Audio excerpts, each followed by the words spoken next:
नारा वारा दियो भैया क्यों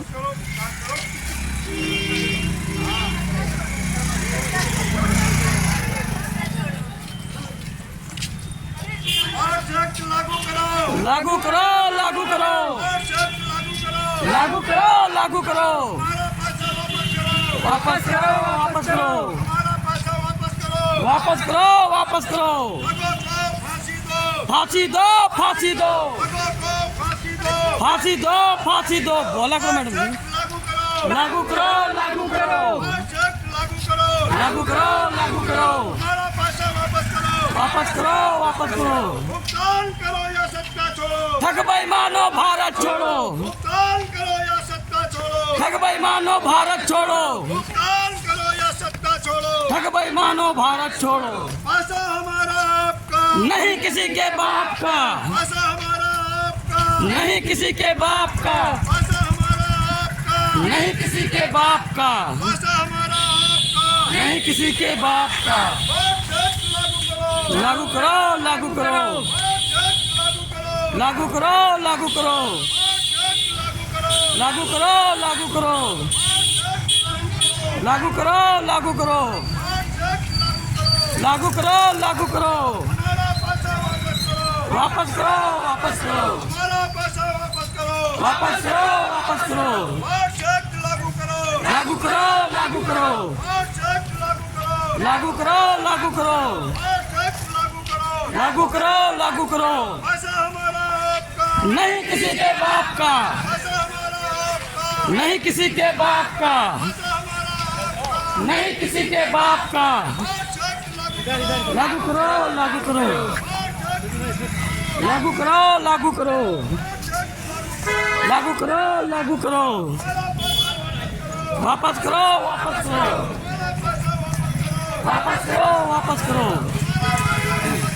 वापस करो वापस करो लागू करो लागू करो लागू करो लागू करो बीच में घिरा है ना नहीं किसी के बाप का नहीं किसी के बाप का ठग बेईमानो भारत छोड़ो ठग बेईमानो भारत छोड़ो फांसी दो फांसी दो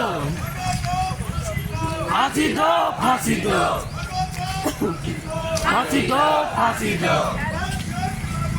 लागू करो लागू करो लागू करो लागू करो रुक जा जो हमारा कानून है the binding of unregulated deposit scheme 6019 ये देखा जाए सन 2019 में महामहिम राष्ट्रपति महोदय द्वारा अध्यादेश लाया गया। सन 2019 में पार्लियामेंट से पास हुआ और संपूर्ण भारत में लागू हुआ। 12 नवंबर सन 2021 को हमारे उत्तर प्रदेश शासन से भी इसकी सूचना जारी हुई। सन 2023 में 22 सर्कुलेशन कैबिनेट ने इसे मंजूरी दे दी है और सक्षम अधिकारी मंडलायुक्त और सहायक मंडलायुक्त को सक्षम अधिकारी बनाया गया। धारा 7 कहती है कि हमारी राज्य सरकार ही सक्षम अधिकारी की नियुक्ति करेगी, जिसमें सक्षम अधिकारी की नियुक्ति भी हो गई है। धारा 8 ये कहती है कि निर्देशित न्यायालय का गठन भी हमारी राज्य सरकार करेगी। निर्देशित न्यायालय का गठन भी हो गया है। एडीजे प्रथम को जो है फास्ट ट्रैक का अधिकार भी दिया गया है। बहुत सारे शासनादेश में साथ में लगे हुए हैं। तो अब इसके पहले भी विंडो ओपन हुए, जिला स्तर पे लोगों के आवेदन लिए गए। इसी पीरियड में सर इसी कानून में एक प्रावधान है कि जो अनरेगुलेटेड डिपॉजिट स्कीम मार्केट में चल रही हैं उन्हें प्रतिबंधित करना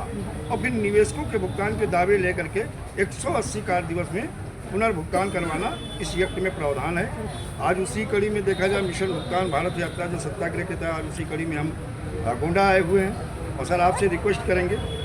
कहीं ना कहीं हो क्या रहा कि जैसे ये कंपनी बंद होती है या इनकी जो है जांच शुरू होती है उस पीरियड में अभिकर्ताओं के ऊपर फर्जी मुकदमा भी पंजीकृत किए जाते हैं। तो सर मैं आपसे रिक्वेस्ट करूँगा छत्तीसगढ़ हाईकोर्ट